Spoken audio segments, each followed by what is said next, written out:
Withdrawal of all North Vietnamese forces from South Vietnam, Laos, and Cambodia. Robert Lasich, NBC News. Why not tell a friend? You're listening to 610 WIOD in Miami for the majority.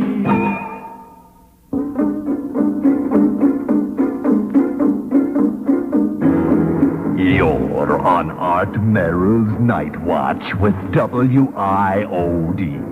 Tonight, checking witches, spooks, and hobgoblins of inner Florida. To help Art Merrill through the night on this All Hallows Eve, call 759-4311 in Dade. And in Broward and points north, call 584-7117. Now, WIOD switches to Art Merrill in a haunted house in South Miami. Okay. All right, now I took the dare. I said I would come here. I'm here. Oh, boy. I'm here. I don't think it's going to be so bad, really. Not so bad in here. I don't know if I'm coming through.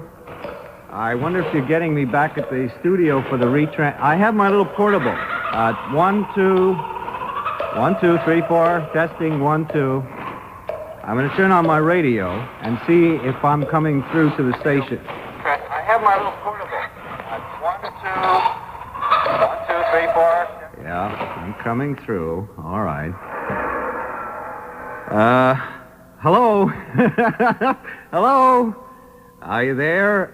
For those of you who hadn't heard, I said that I would take a dare and do the program from a haunted house in South Miami. And so they've hooked up some lines, a microphone, and a telephone is here. And if you, when you call the station, the calls will be transferred down here, and I'll be able to get the calls. And the dare is that I'll stay here all night. But now that I'm here, where am I going to go? It's, you know, in showbiz, you don't just walk off the stage. And now that I'm on the air, I really, what would I, if I left? If I left at the the 2 o'clock news, I could be back at the studio in maybe half an hour. Because I'm not too far from there. But then everybody would know I chickened out. So I'm not going to chicken out. I'm going to stay here all night. And, well, I'm going to do it. Even though I don't much like it here. I'll tell you what it looks like down here. It's a very large room. It used to be the living room or the parlor in this house. There's wooden plank floors here. I'll hit it. Hear it? There's wooden plank floors. Unlike the terrazzo you might find around. And there's a big, big staircase in the middle. As you walk in the front door, there's this big staircase that faces the front door. And I'm off to the right in a living room. Oh, come on, fellas. Now, what did you do? You know what I think they've done? They've put a microphone or a speaker here. Oh, that can't be real. That's not real. Oh, now they're working on me. They're gonna scare me to death. They've got the place wired up, I'll bet. Well, I refuse to be scared. I'm going to stay here all night, regardless of what you guys do. So, let me kind of describe the place to you a little bit. I'm in the living room, which is to the right of the main entrance hallway. And to the left of it is the old dining room, and back of that is the kitchen. And it's pretty dark and dirty because there's no electricity here. All I've got is a line thrown in from a pole out in the street. You're putting me on. You guys have wired up this place. There's a big fireplace here in the room, and the andirons are black and burned. The building is 4 stories high. There's no electricity, as I said, and there's no water. And the wallpaper is hanging off the walls in strings and shreds. I can give you an idea of some of that here. I'll walk over here. That's the wallpaper on the walls. I'll tell you what, I'll take some of this back with me to the studio so everybody can see I was at the haunted house. I know they've wired up the place. The place is wired up because these sounds can't be real. No way. I don't believe it. Anyway, it's a 4-story building. It's got old gabled roof and dormer windows, and I haven't been upstairs yet, but I'm also supposed to go up there as well. They've given me a very long wire, and I'm supposed to go up to the second floor sometime this morning and see what's up there.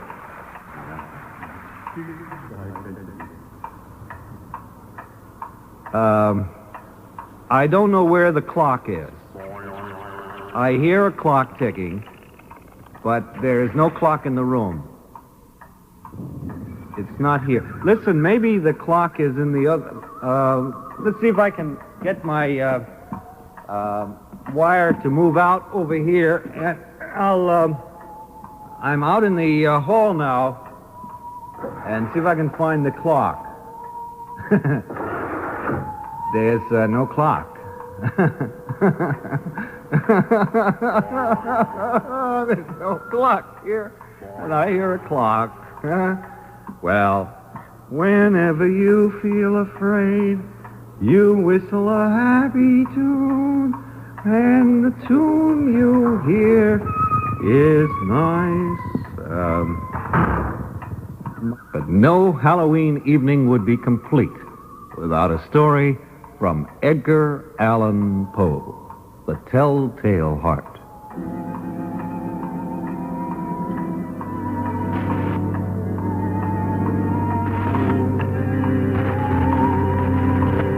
True, nervous, very, very dreadfully nervous I had been and am, but will you say that I am mad?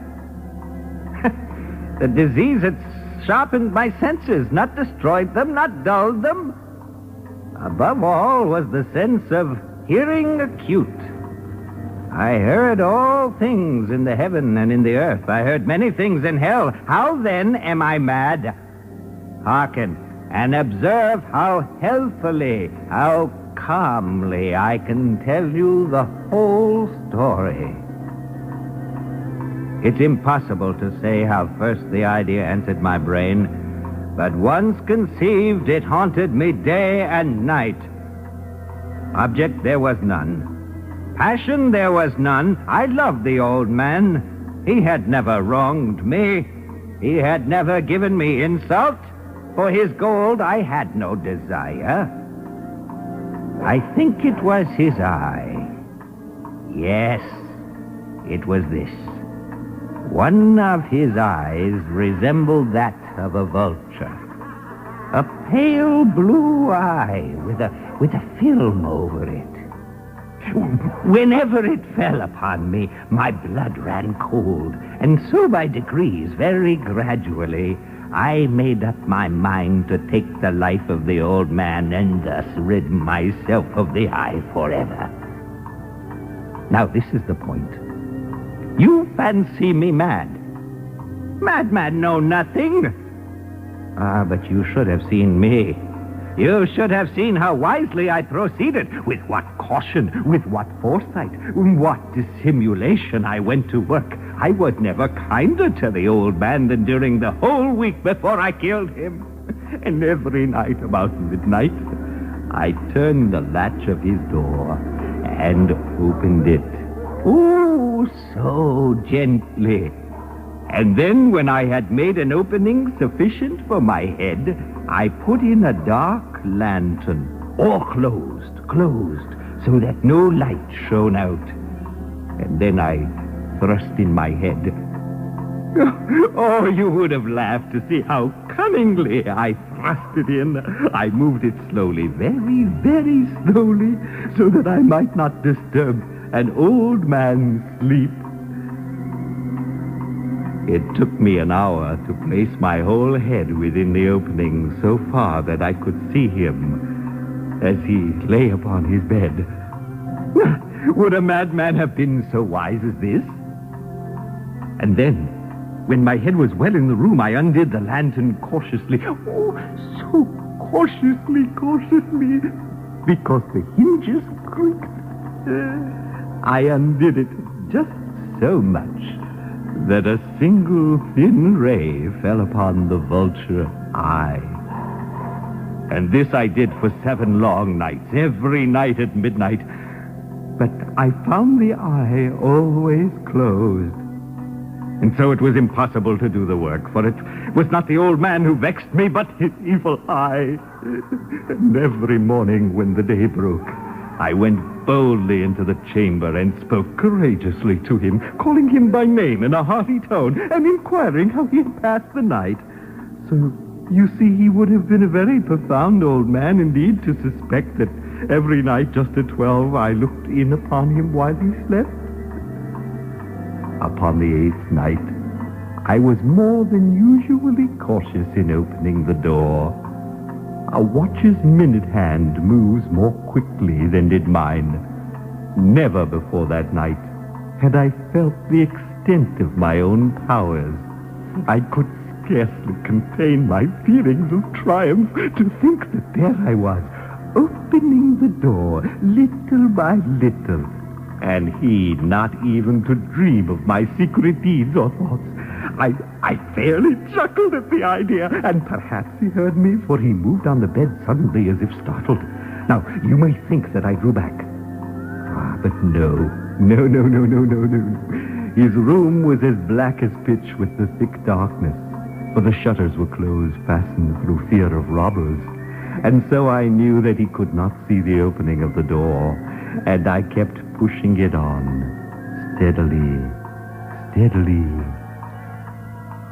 I had my head in, and was about to open the lantern, when my thumb slipped upon the tin fastening, and the old man sprang up on the bed, crying out, "Who's there?" I kept quite still, and said nothing. For a whole hour, I did not move a muscle. And in the meantime, I did not hear him lie down. He was still sitting up in the bed listening, just as if I have done, night after night, hearkening to the death watches in the wall. Presently, I heard a slight groan, and I knew it was the groan of a mortal terror. It was not a groan of pain or of grief. Oh, no, it was the low, stifled sound that arises from the bottom of a soul when overcharged with awe. I knew the sound well. Many a night, just at midnight, when all the world has slept, it has welled up from my own bosom, deepening with a dreadful echo the terrors that distracted me. I say I knew it well. I knew what the old man felt, and I pitied him, although I chuckled at heart. I knew that he had been lying awake ever since the first slight noise when he had turned in the bed. His fears had ever been growing upon him. He had been trying to fancy them causeless, but no, he could not. He had been saying to himself, "Oh, it is nothing but the wind in the chimney. It is only a mouse crossing the floor. Or it is merely a cricket which has made a single chirp." Oh, yes, he had been trying to comfort himself with all these suppositions, but he had found all in vain. All in vain, because death, in approaching him, had stalked with his black shadow before him and enveloped the victim. And it was the mournful influence of the unperceived shadow that caused him to feel, although he neither saw nor heard, to feel the presence of my head within the room. When I had waited a long time, very patiently, without hearing him lie down, I resolved to open a little, a very, very little crevice in the lantern. So I opened it. You cannot imagine how stealthily, until at length a single dim ray, like the thread of a spider, shot out from the crevice and full upon the vulture eye. It was open, wide open, and I grew furious as I gazed upon it.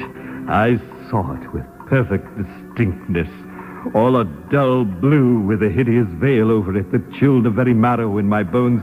But I could see nothing else of the old man's face or person, for I had directed the ray, as if by instinct, precisely upon the damned spot.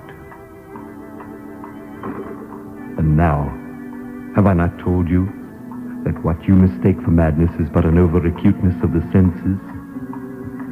Now I say there came to my ears a low, dull, quick sound, such as a watch makes when enveloped in cotton. I knew that sound well, too. It was the beating of the old man's heart. It increased my fury, as the beating of a drum stimulates the soldier into courage. But even yet, as I refrained and kept still, I scarcely breathed. I held the lantern motionless. I tried how steadily I could maintain the ray upon the eye. Meantime, the hellish tattoo of the heart increased. It grew quicker and quicker and louder every instant. The old man's terror must have been extreme. It grew louder. I say louder every moment. Do you mark me well? I told you I am nervous. So I am. And now, at the dead hour of the night, amid the dreadful silence of that old house, so strange a noise as this excited me to uncontrollable terror. Yet for some minutes longer I refrained and stood still. But the beating grew louder. I thought the heart must burst. And now a new anxiety seized me. The sound would be heard by a neighbor. The old man's hour had come. With a loud yell, I threw open the lantern and leaped into the room. He shrieked once only. In an instant, I dragged him to the floor and pulled the heavy bed over him. I then smiled gaily to find the deed so far done. But for many minutes, the heart beat on with a muffled sound. This, however, did not vex me. It would be not heard through the wall. At length, it ceased. The old man was dead. I removed the bed and examined the corpse. Yes, he was stone dead. I placed my hand upon the heart and held it there many minutes. There was no pulsation. He was stone dead. His eye would trouble me no longer. And if you still think me mad, you will think so no longer when I describe the wise precautions I took for the concealment of the body. The night waned. I worked hastily, but in silence. First of all, I dismembered the corpse. I cut off the head, the arms, the legs. I then took up 3 planks from the flooring of the chamber and deposited all between the scantlings. I then replaced the board so cleverly, so cunningly that no human eye, not even his, could have detected anything wrong. There was nothing to wash out, no stain of any kind, no blood spot whatever. I'd been too wary for that. A tub had caught all.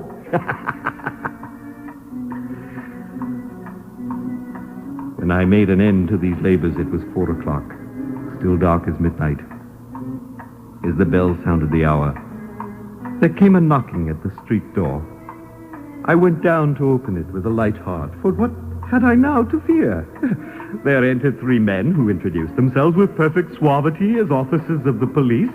A shriek had been heard by a neighbor during the night. Suspicion of foul play had been aroused. Information had been lodged at the police office, and they, the officers, had been deputed to serve the premises. I smiled, for what had I to fear? At that, the gentleman, welcome. The shriek, I said, was my own in a dream. The old man I mentioned was absent in the country. I took my visitors all over the house. I bade them search well. I led them at length to his chamber. I showed them his treasures, secure, undisturbed. In the enthusiasm of my confidence, I brought chairs into the room and desired them here to rest from their own fatigues, while I myself, in the wild audacity of my perfect triumph, placed my own seat upon the very spot beneath which reposed the corpse of the victim. The officers were satisfied. My manner had convinced them I was singularly at ease. They sat, and while I answered cheerily, they chatted familiar things, but ere long I felt myself getting pale and wished them gone. My head ached. I fancied a ringing in my ears, but still they sat and still chatted. The ringing became more distinct. It continued and became more distinct. I talked more freely to get rid of the feeling, but it continued and gained definitiveness until at length I found that the noise was not within my ears. No doubt, I now grew very pale, but I talked more fluently and with a heightened voice. Yet the sound increased, and what could I do? It was a low, dull, quick sound, much such a sound as a watch makes when enveloped in cotton. I gasped for breath, and yet the officers heard it not. I talked more quickly, more vehemently, but the noise steadily increased. I arose and argued about trifles in a high key with violent gesticulations, but the noise steadily increased. What? Would they not be gone? I paced the floor to and fro with heavy strides, as if excited to fury by the observation of the men, but the noise steadily increased. Oh, God, what could I do? I foamed, I raved, I swore, I swung the chair upon which I had been sitting, and grated it on the boards, but the noise arose over all and continually increased. It grew louder, louder, louder, and still the men chatted pleasantly and smiled. Was it possible they heard not? Almighty God, no, no, no! They heard, they suspected, they knew! They were making a mockery of my horror. This I thought, and this I think. But anything was better than this agony. Anything was more tolerable than this derision.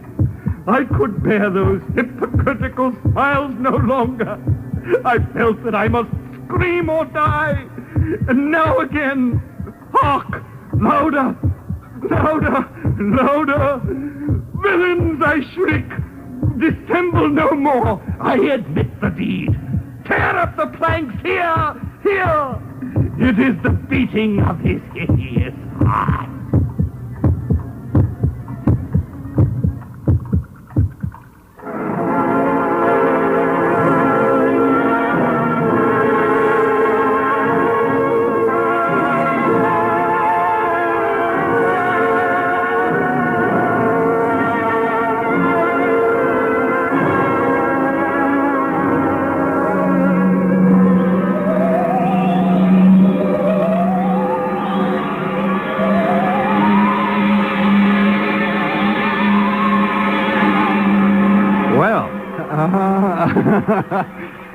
No Halloween would be complete without Edgar Allan Poe, would it?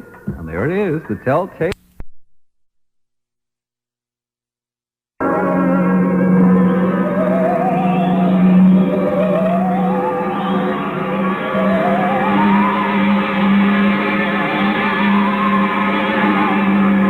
Well,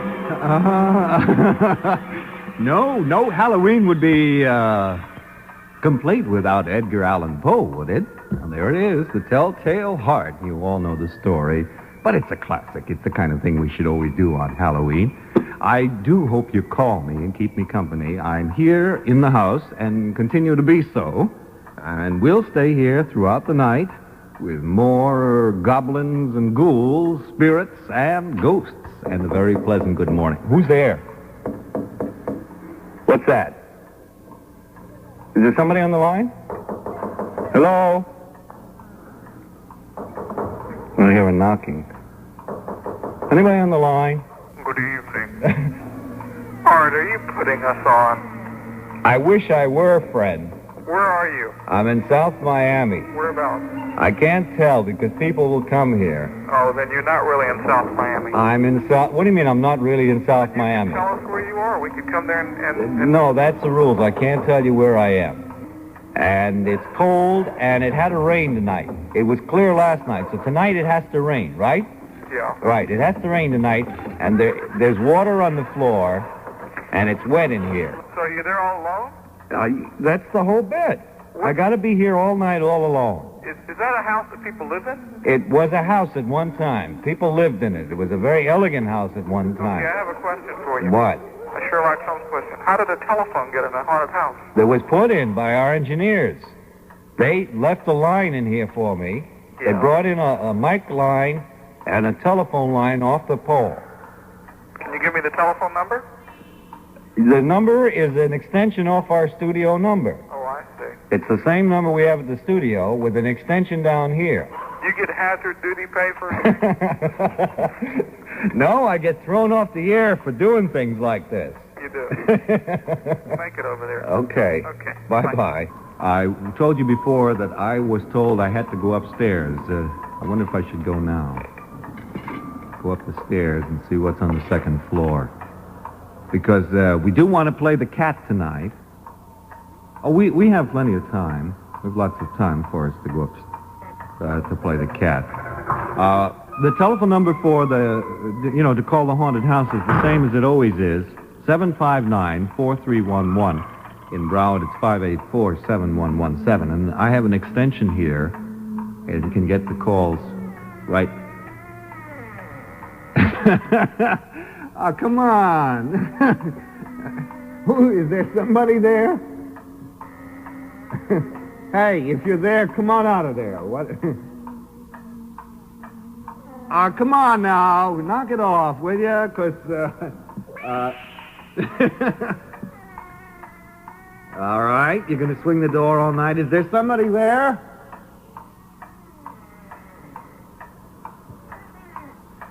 Well, just don't swing on the door all night long. Come in. Come in. For God's sake, come in. Just don't stand there knocking. Uh-huh. All right. Nobody there. I'm going over and I'm going to look out there and see if you're there.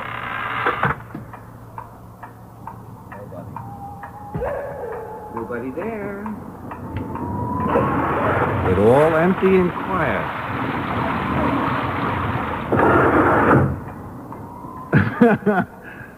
All right, where are you? You're in here somewhere. I've got 2 candles burning. They've burned down quite considerably since we started this evening. I'm sitting on an orange crate in the middle of an old living room with a big fireplace in a dark room with no electricity. I have my portable radio and my little horn to keep me company. And a telephone and a microphone. Oing, oing, oing, oing, oing. I know they've piped sounds into this place, but I can't find the speaker. Don't know where it is. And the clock, by the way, friends, is not on the speaker, because I can hear a sound's coming from somewhere. They've either got it in some hot air vent or under the floorboards.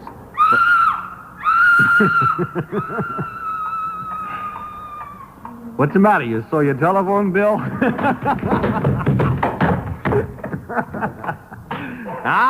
They're leaving like flies. But the clock is here somewhere, and I can't find the clock that ticks constantly like that. The lady screaming she saw her phone bill. Oh, my, oh, my, oh, my. We got any? Let's see if I got a call. Good morning. Art? Hi. Guess who? Who's this? Brian. Oh, Brian. What are you doing? Except getting scared. I'll give you 4.5 guesses. What am I doing? That's a dumb question. As you were saying on the other shows that you weren't getting scared too easily. Sound like tonight you're a little scared. No, I'm not scared. No way. Perfect control of myself. Oh, are you telling me you're not scared? You hear all these little sounds and you have to go upstairs in the dark? Are you going to sit there and tell me you're not scared? By the way, where are you right now? I'm at my house. Yeah, in the bedroom, the living room, the kitchen? I'm in the living room. Living room. Got the lights on? No. They're all turned out, huh? Yeah? Lots of light pouring in from the street? No, there's no light on the street. Uh-huh. And, are you scared? Well, if you keep doing this, I'm going to be. Back in the closet. No, I'm not going in the closet. No. In fact, I got the doors closed now because, you know, in the dark, if you look at the closet in the dark, it looks like somebody's standing there. There You is have a closet somebody. in there? You have a closet where you're at? Yes, there are closets. You look like somebody's watching you. All right, wait a minute. I'll walk over to one of the closets and I'll open it. Just.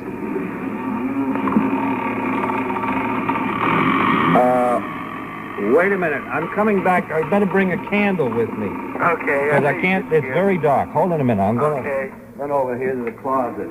Da-da-da-da-da.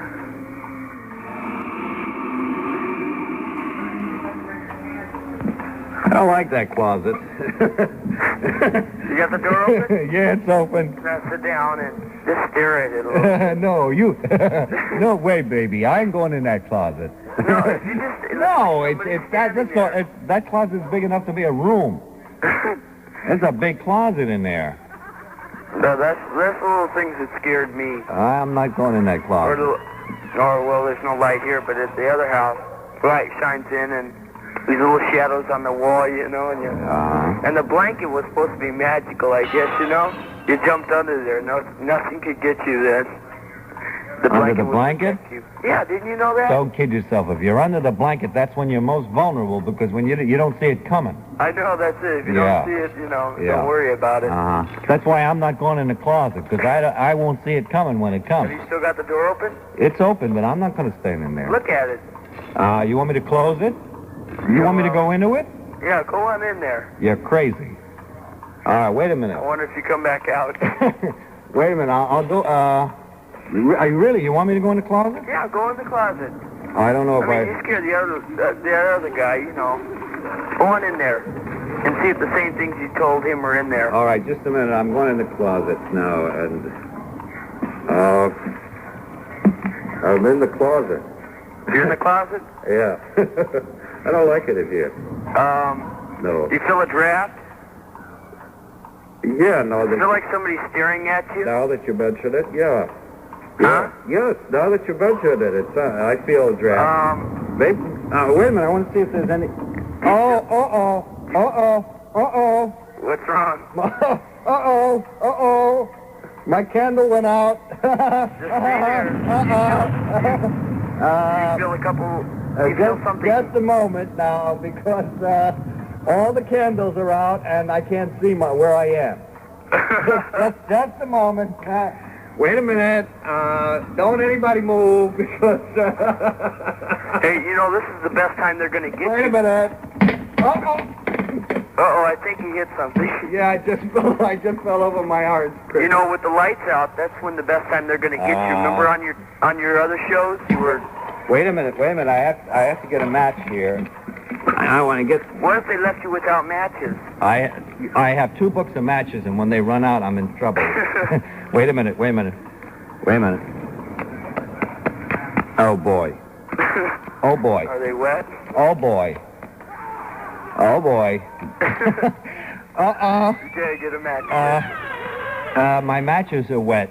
They fell on the floor in the water. Water? What's water doing in the house? This is WIOD in Miami. I'm still trying to get the candle lit. Wait a minute now. Are you sitting at a table? I'm sitting on an orange crate, friend. You don't think you'll give me a table, do you? Do you have one of those feelings like a hand is going to grab you? I have a feeling I'm going to be panic-stricken if I don't get this candle lit. Now, wait a minute. Oh, boy. What do you do? Can you take a match and dry out a match? How do you get the first one lit? Rub the 2 sticks together. Wait a minute. Maybe I got another book of matches here. Wait a minute. Got another book of matches. Hold it a minute. There we go. All right, now I got the candle going again. Listen, don't do me any favors and suggest I go in any more closets, will you?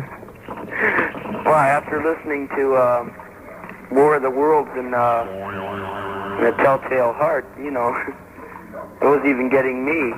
And I got these lights off right now, you know. Just wait a minute, because we got another story called The Cat coming up. The cat? Oh, boy, this is a beaut. This is going to really scare the bloomers off you. Yeah, well, I got the closet doors closed. All right. Well, I'll talk to you later then. Okay. Then, All right. Bye-bye. Good morning. Morning, Art. Hi. How are you tonight? Have you been listening? No. Yeah. The Telltale Heart was beautiful. Oh, thank you very much. Thank you. Was that you doing that? Yes, I did that live. Live. Yeah.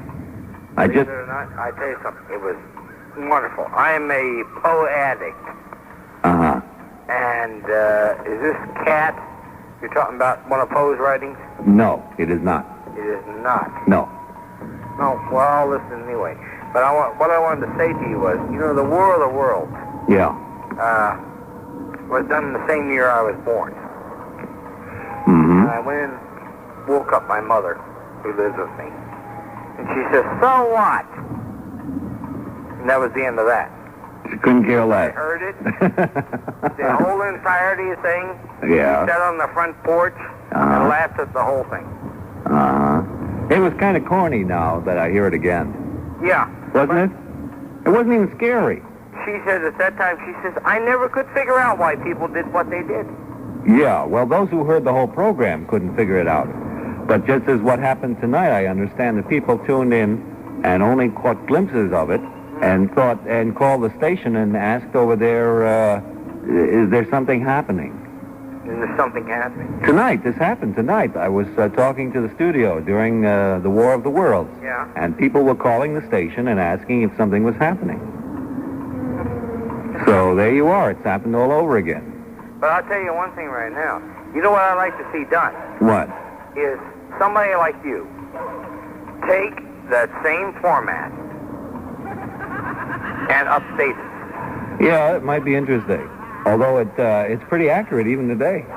This is true. Yeah. But update it. Terminology, and I listen to this thing. I have a pretty good radio here, and I have a AM, FM type combination. Yeah. I turned on, and yet a lot of it was not legible. That's true. The recording is not good, and we can't help that. Well, this I realize. Yeah. But as far as your reading of the Telltale Heart, that was beautiful. Well, thank you very much. And thank you for calling this morning. Right. Stay with us. We'll have the cat in a few minutes. Okay. Right, bye-bye. Good morning. Good morning. Hi. Hi. I think I've scared all the women away tonight. Oh, really? Not me. No, you're there? Yeah, I'm here. That's good. What are you doing? I've been listening to you ever since about 1:30. Uh-huh. I enjoyed most of the stories, especially the one about the vulture. What was the name of it? About the what? The vulture. You know, the Eye of the Vulture or something. Oh, that's the Telltale Heart. The what? The Telltale Heart The Telltale Heart? of Edgar Allan Poe. Wow, it was good. Yeah. Yes, I have. As a matter of fact, those of you who never go to the library, you see what you can do if you go to the library. Steve went to the library for us and got a copy of the complete stories and poems of Edgar Allan Poe, and he delivered it to me and said I had to read one story at least from the book. Mm-hmm. Yeah. Yeah, it was good. Probably almost every one of his stories has been made into movies. Uh-huh. Yeah, some of the titles are The Murders in the Rue Morgue, The Black Cat, The Telltale Heart, let's see, what else was made? The Fall of the House of Usher, The Cask of Amontillado is a very scary story, The Pit and the Pendulum. I remember that one. Let's see, what else was made into a movie that I can remember? I can't, some of the names, of course, were changed. Mm-hmm. Yeah. Yeah. Well, listen, I want to ask you about the guy in the closet. What happened to him? What, the other night? Yeah, I wasn't listening then. Well, somebody called up and said he was sitting in the closet. And what'd you do to him? Well, he was sitting in the closet because he said he didn't want to wake up anybody by talking on the telephone. So I merely suggested that he better watch out because there were strange beings in there, and he got scared. He started to get all chilly. Oh, gee. I think that's only fair, considering I'm sitting here all night long in this cold, dank, old house Yeah. with creaking floorboards That guy sitting there. and knocks at the door, which I can't... There it goes again. What is it? I don't know what it is. I hear these knocks, but I don't know where it's coming from. Have you gone upstairs yet? No, I have to do that yet. Come on, I want to find out what's there to now. Okay, I'll go up in a little while. Okay. All right, dear. Okay, bye. Bye-bye. Good morning. Good morning. Hi. What? Yeah. You want me to put an extra shot in your drink because all those new sounds there? I'm getting nervous. What number are you up to? Hey, I hope I can last till 5:30. Why? Well, I'm getting stoned drinking your drink, Steve's drink, Kyle's drink, and now I have to put an extra shot in for you because you're getting all those new sounds. Yeah. I got to, talking about going up and downstairs. We used to have a saying years ago, if you have to go downstairs, to hell with it. So if you have to go upstairs, to hell with it. Oh, to heaven with it. Yeah, I'm sorry. Yeah. I forgot. Well, I was drinking all that booze, I'm getting... Well, I won't hold you. All right. I'll keep checking out. Okay, thank you for that. Don't get scared. All right. I'll put a double in yours. Okay. Okay. Bye-bye. Good morning. Good morning. Hi. Hi, Art. How are you? All right, yourself? Long time no talk to. Yeah, I know. I know. How was your Halloween? Well, I watched the Spooky Dookie on TV, and then I went to bed at 11, and I got up and I heard the Telltale Heart, but I didn't hear the cat yet. Oh, did you really put on War of the Worlds? Yes. And I heard that as a child in front of the Atwater Kit, and in New York they were really going screaming mad, and I knew it was coming on because I'm an avid listener and an avid reader, and that book that you were just talking about, I know every one of them. Yeah. Well, So we had it at 2 o'clock. So scare me. From 2 to 3. Scare you? Yeah, no way. Your favorite expression. You're not scareable, huh? Well, yeah, I'm afraid of people. I'm not afraid of spooks. Well, turn out all the lights. Oh, I do. Yeah? Oh, when I watch those movies, those Way Out ones. And then I have lanterns, little hurricane lanterns for hurricanes, of course. Yeah. And I just turn those on. And usually when my husband's working nights, sometimes, I just turn those on and I watch or listen or read, and nothing scares me. Nothing scares you, right? Huh? Nothing at all.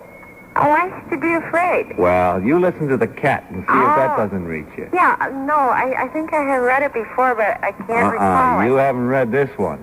Really? Oh, I have an experience coming. Wait till this is going to put shivers up your spine. You'll lose 20 pounds, better than the best diet you've ever been on. Oh, I don't need a diet. Yeah, well, you listen to the cat and see what happens. No, I'm just a perfect 36. All right, dear. Anyway, bye-bye. Bye-bye. Good morning. Hello. Hi. Am I on? Yeah. A scary, scary bang bang. Yeah. Are you scared? No, but it was beautiful. Well, we're working on it. It was a real nice presentation. Oh, thank you. Especially your Edgar Allan Poe. Thank you very much. Very, very well done. I'm glad you enjoyed it. Well, I am just now recovering from all my neighborhood kids, my own kids. Oh, did they drive you crazy today? Crazy. Yeah. We had ghost stories on the record player, and big bowls full of candies and lollipops and junk, and little hobgoblins all over the neighborhood. Mm-hmm. That lasted till about 10 o'clock. Yeah. Then I sort of fell apart, and now you come on at 1 to scare me to death. Well, I'm trying, anyway. What about me? I'm sitting here in this house all by myself. I'd like to believe that, Art. You would, huh? Well, it happens to be true. Oh, really? Yeah. Oh, really? Yeah, really? Oh, really? Really? Oh, I know it's true. Well, if you say so, dear. It is. And it's cold and it's dank here, and of all nights it had a rain, it would be tonight. Isn't that revolting? Yeah. I remember earlier in the evening a lot of kids couldn't come out because of the rain. Well, I'm in Southwest, and it rained here late.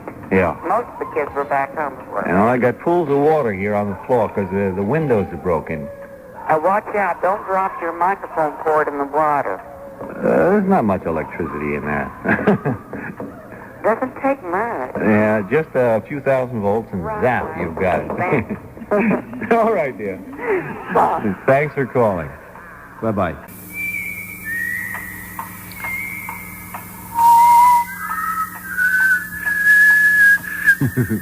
What's that song they have from The King and I? Whenever I feel afraid, I whistle a happy tune, and whistle a happy tune, and no one ever knows I'm afraid. Well, I forget all the words to that. What was the first time you were ever scared? I think the first time I was ever scared was when I saw a Frankenstein movie as a kid. And I never forgot the monster rising from the bed.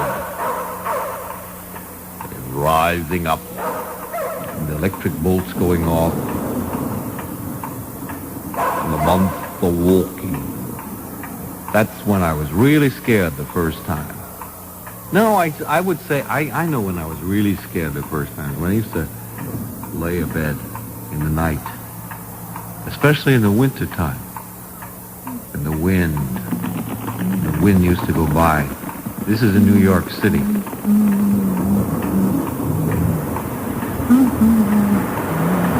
I hear a funny sound. Fellas, would you're piping in all these noises here to scare me. And that's getting a little real.